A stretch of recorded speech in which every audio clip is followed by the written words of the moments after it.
Is 2023 going to be a breakout season for CJ Hicks? Jim Knowles recently spoke to the media, and he answered this very question. We'll discuss what he had to say about this talented linebacker today on Locked On Buckeyes. You are Locked On Buckeyes, your daily podcast on the Ohio State Buckeyes. Part of the Locked On Podcast Network, your team every day.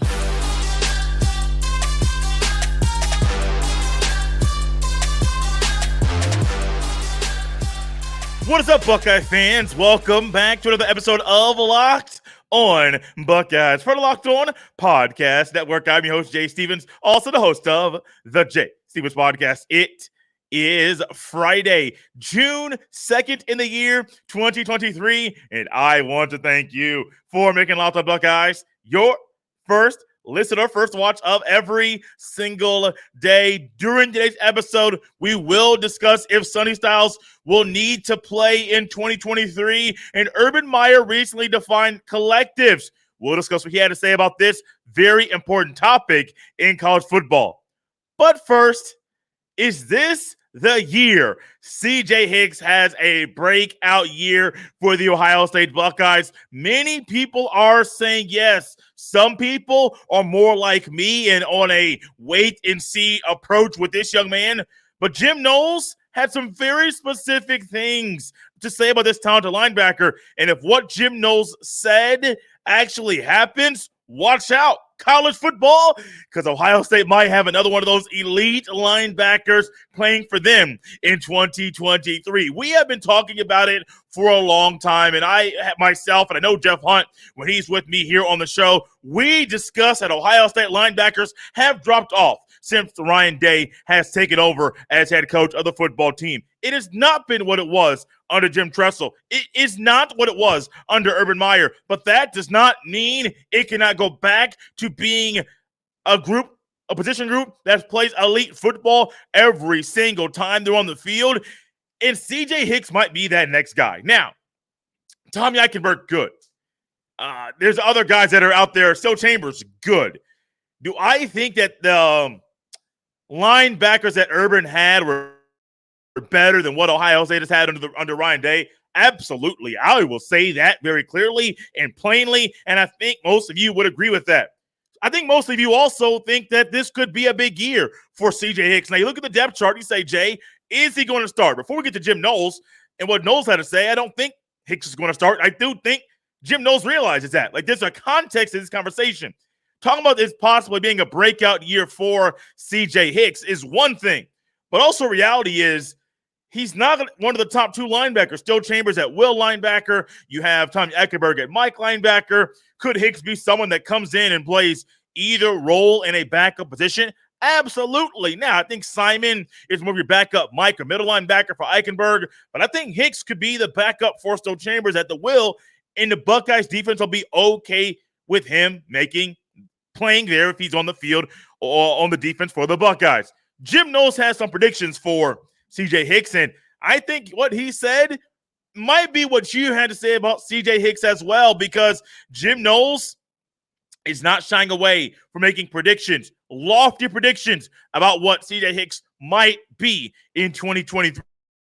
Here's what Knowles had to say to the media earlier this week. Quote, CJ is a guy who I'm predicting sometime this season we're going to see him really unleash. The good thing is he's not pressed into service because of the veterans in front of him. And I think that's helped him to play more relaxed. But at the same time this year, we'll be able to see CJ's athletic ability. I think he's just on the cusp of breaking out, end quote.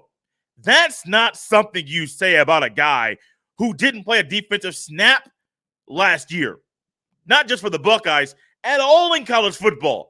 Did not play a defensive snap. So you don't normally say guys on the cusp of breaking out and making these high and lofty statements about your expectations for him in the fall if you don't think it's actually going to happen.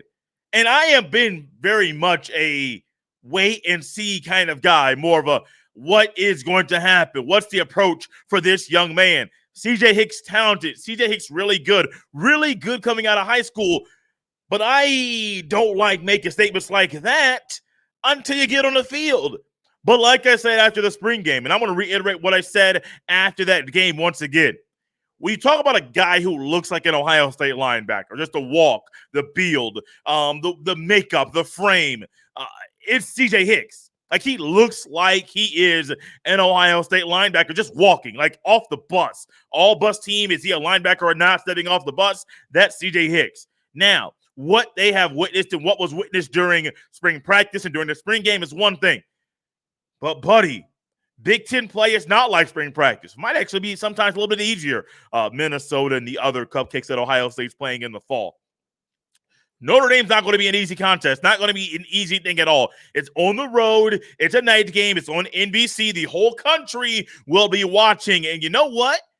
That could be a game. Now, let's just play a little scenario.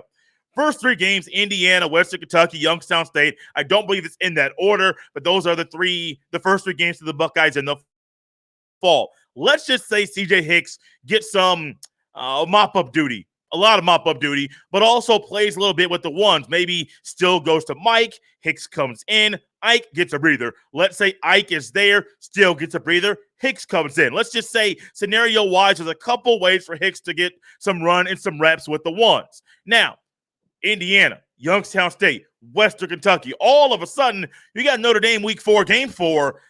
You better come, buddy, with your chin strapped. Wow, tongue twister. Not really strapped anymore for most guys. It's more of a pull mechanism to tighten that bad boy up.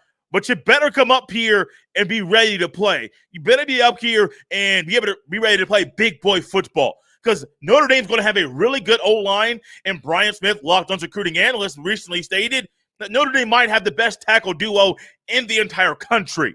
Take that into account, and what do you have? You have a game that if Hicks breaks out, if Hicks blows up, what do you have? A game where people might come on shows just like this, and I might come on here and state, hey, Hicks needs to play more. Hicks needs to play more. He's too good to be on the bench. Remember saying it during the basketball season and discussing about how Chris Holtmann misused Bryce Sensabaugh during his freshman year. Early in the season, I made statements like, it's going to be hard for Chris Holtmann to keep Bryce Sensabaugh on the bench and outside of the starting lineup. Few more games in, Bryce Sensabaugh needs to start. Few more games in, middle of the Big Ten season. Why is Bryce Sensabaugh not playing more? Why is he on the bench? Why is he not starting? We literally just saw an Ohio State coach misuse a guy a year ago in Bryce Sensabaugh. I think Bryce Sensabaugh was really good.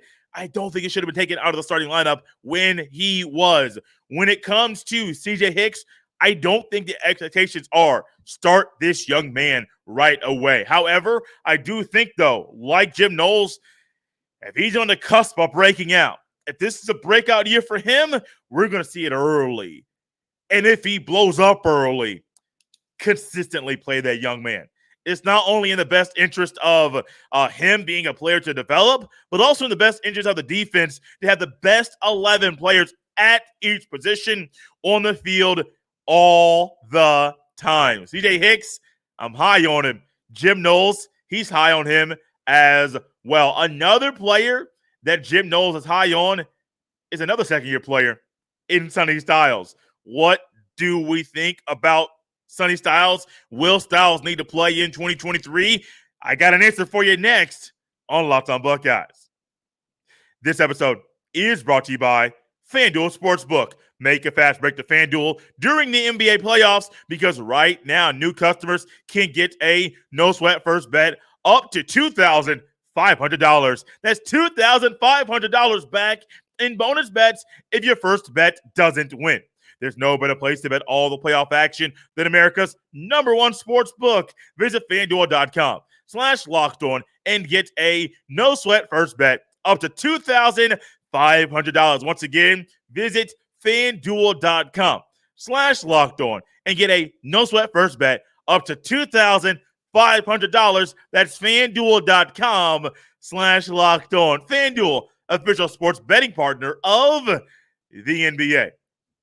Thanks for making Locked On Buckeyes your first listen every single day. Make sure you subscribe to Locked On Buckeyes on Apple, Spotify, and even on the YouTube so you don't miss a beat. Starting next week, next Monday, we're starting a new schedule throughout the rest of the month of June. 4 shows a week, 4 days, Monday through Thursday. There will be no Friday shows. Actually, this will be the only Friday show throughout the month of June. So subscribe so you automatically get the next show. Hit the bell on YouTube so you're notified when the next video goes live. Locked On Buckeyes is a part of the Locked On Podcast Network, your team every single day. So we have high expectations for CJ Stroud. CJ Hicks. I will tell you in the pre-show when putting my notes together, I kept saying Stroud in my head, knowing that Stroud is on the Texans, not the Buckeyes in the fall. But I do think when it comes to Sonny Styles, he's another interesting case study. Because when you look at Styles, he enrolled early, so I do think that is something that you have to take into account and realize, what do we see from him? Is he someone that when he was on the field, did he pop a little bit? Did he shine as what would have been a true senior in high school? And I do believe when it comes to Styles, you saw some growing pains. You saw some things that happened that, he's a youngster. He's out there playing a little bit. I believe he played against Georgia as well in the Peach Bowl because out of necessity, is he the next guy up? Is he the best guy to put in there and play? Absolutely. So you play him. But there's a different thing about, playing him here due to injury and due to X, Y, or Z, or is there a need to play him? The Buckeyes at safety. Now, Sonny Styles is only going to play one or two safety spots, and I will call them what I think most people will understand them as the strong safety spot or the free safety spot, more high safety or someone who might come down and play in the box in the way that Jim Knowles uses those guys. Strong safety is probably going to be Lathan Ransom. I think he has that thing locked up, and I don't think that's really in jeopardy. However, when it comes to Joshua Proctor, and I've been someone who has been high on Proctor, maybe to a fault. 2019 may have been the last time we saw Proctor play a lot of really good football. Last year, lost his spot week 1, missed a tackle. Lorenzo Styles, Sonny Styles' brother, ended up going to taking a pass to the house for Notre Dame's only touchdown a year ago in that contest with the Buckeyes. And Proctor never really got the time back, never really got the playing time back like he thought he was going to throughout the rest of the season. So the high safety spot might be somewhere where you're saying, where can Sonny Styles play? If he is needed to play, where is he going to play?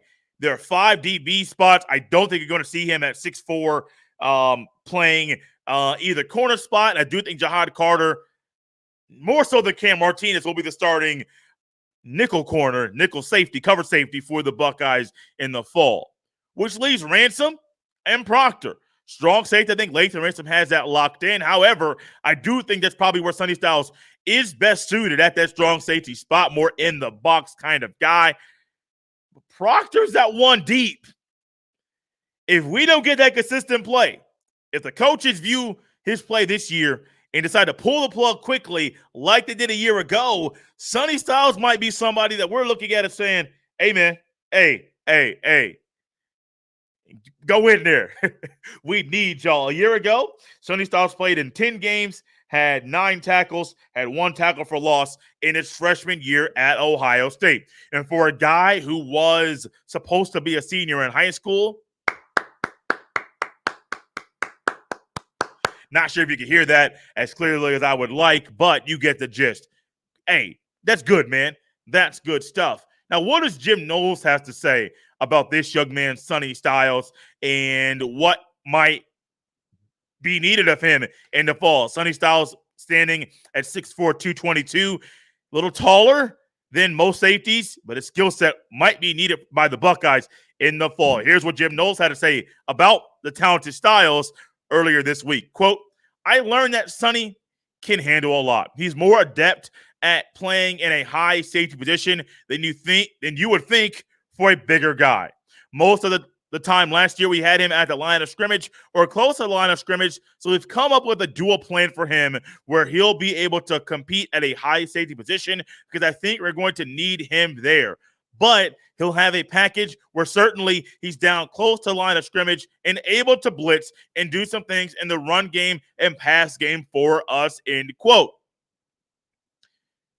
a guy at 6'4", 222 who could easily be at 225, gain 3 pounds there, solid frame as a sophomore at Ohio State who could be, maybe close to the line of scrimmage like you were a year ago, or high safety at 6'4", 222. Woo-hoo, woo-hoo, woo-hoo. So I'm sitting here getting excited for 2 reasons. One, you already are going to have possibly Hicks be a big piece of the pie for the Buckeyes and a backup linebacker role. 2, you're telling me a 6'4", 222 Sonny Styles might be needed to play for the Buckeyes in the fall. And my thing about getting excited right now is not just about 2023. Think about what the Buckeyes could be in 2024 if both of these guys get all the reps, if both of these guys get a lot of playing time in the fall, if both of these guys are playing out to expectations or maybe exceeding them during their sophomore campaigns for the Ohio State Buckeyes. That's why my excitement is going higher right now than it was before the show started, because, man, it's exciting. A talented backer in C.J. Hicks, which I think next year is going to be a monster year for him. A talented guy in Sonny Styles, who many people have been hyping up, who could play a big piece of the pie for the Buckeyes in his sophomore season. If you want the Buckeyes defense to get elite and be better next year than maybe it was originally going to be, you need to play young guys. Guys that are talented and guys that will be there next year. If they're ready to play this year, you got to play them. And I do think when it comes to these 2 guys, one, they might be needed to play, and you play them. Not only helps you this year, but it helps you next year as well. Didn't plan on going on that tangent, but, man, I got excited. I got the literal thought about playing these 2 guys this year, and then next year about what the defense can be. We've been chomping at the bit for the Ohio State's defense to be just hitting expectations, not giving up monster touchdown runs to Michigan and back-to-back years. Man, that's annoying. That's really annoying. And I don't like thinking about what happened either last year or 2021 or 2022. Don't like doing that at all. But it's reality. We're sitting here in an area where the Buckeyes defense needs to exceed expectations. Well, maybe their own expectations. Or maybe realize, like, we got a lot of work to do to live up to said expectations by the Ohio State defense here. If they do it, things can be fun to watch for the Buckeyes in the fall, and they'll definitely be fun to watch by the Buckeyes in 2024. Sonny Styles, the need is there, great. I'm in more of a need wait-and-see mode with him than I am with C.J. Hicks, but maybe Styles will surprise me and wow me. I trust Jim Knowles. I'm not sure if I trust Sonny Styles being that guy that's needed to play if Proctor is not playing up to par in the fall. Away from the Buckeye football and stuff we learned from the presser earlier this week to something Urban Meyer said on a recent show about collectives in college football. What did Urban Meyer have to say about this topic? We'll discuss it next on Locked on Buckeyes. Urban Meyer is not somebody that we normally talk about here on this show. I did not cover Ohio State here for the Locked on Podcast Network when Urban Meyer was the head football coach for the Buckeyes. And so I didn't really get the time daily like I do now with you here to discuss what Urban Meyer was doing at Ohio State. However, every now and then, Urban Meyer does pop up and he says something or does something that deserves our attention and the space here on this podcast. So Urban Meyer was recently on Don't At Me. It's Dan Dockich's show on Outkick. It's on YouTube every single day, Monday through Friday. And they got on the topic of collectives.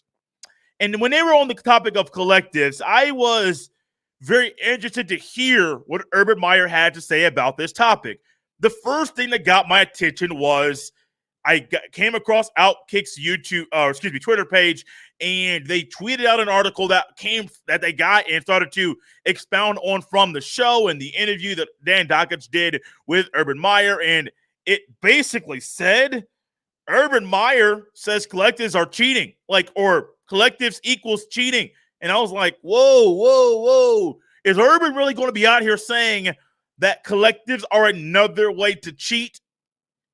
That's what he said. And I'm not someone that wants to come out here and just say, oh, what did I read in an article or what did I get from this quote or that quote? Went back and watched this portion of the conversation that Dan Dockage and Urban Meyer had. And I mean, he's not wrong. Like, it can be used in a great way. And the form of the collective is something that, when used properly, is a great tool to utilize to allow players to make money. But at the same time, he's also realizing that in college football, specifically the sport that he has spent most of his life professionally, all of his life, most of that as well, most of it, there's a hot second cup of coffee with the Jacksonville Jaguars we don't really talk about. But he's right, man. Like, I get it. A lot of collectives are using this form of getting money put into a pot to cheat. And he kind of just said, quote, it was a fancy word. I got the quote right in front of me. Quote, it's a fancy word for cheating. So I didn't want to butcher the article or things like that. No, word for word. It's a fancy word for cheating. And he described a scenario where he was talking to someone who was recruiting a coach, who was recruiting a player. That player ended up going to school B. So school A is recruiting a player. That player goes to school B. School B, by the way, of a collective, but school B says, hey, we can give you $500,000. Well, player, after leaving school B, goes back to school A and ends up saying, hey, can y'all give me $500,000? School A says no. The player who was originally thought to commit to school A eventually commits to school B after being told he can get $500,000. And collectives are a way to do that. Urban Meyer has a great definition and a way for us to understand better what collectives are. The collective, the people that run it, they go to boosters for money. Boosters want to fund money and funnel money to the universities to help the university be better and better and better. The collective puts the money in a pot, and then the collective decides who gets the money based on ability. We even earlier heard, now I don't know all the nitty-gritty, but I do remember a tweet earlier in the offseason about an Ohio State receiver who was going to USC because of some NIL opportunities that he had coming his way. And the person who I do believe works for Barstool Sports, the emoji they used was a peace sign. Now, the first thought by numerous people was, hey, is Marvin Harrison Jr. saying peace out to the Ohio State Buckeyes to go to Southern California to play for Lincoln Riley and to catch balls from Caleb Williams? That was the first thought.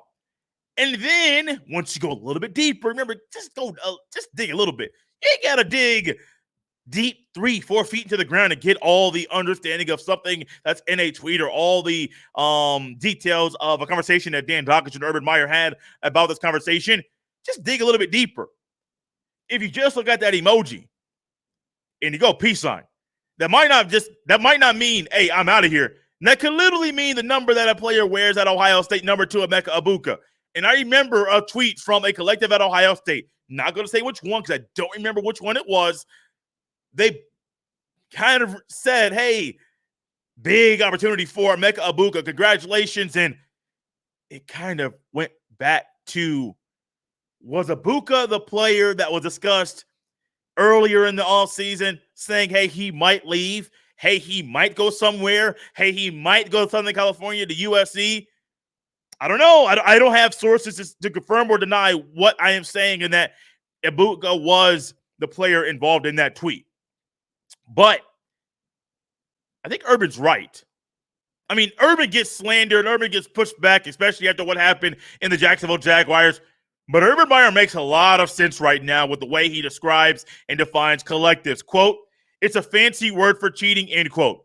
Collectives know how to use it to get recruits in. A lot of schools know how to use it to get players in. And I do believe that collectives are being used in any legal way, and some of them are breaking the rules that have been laid down. Why?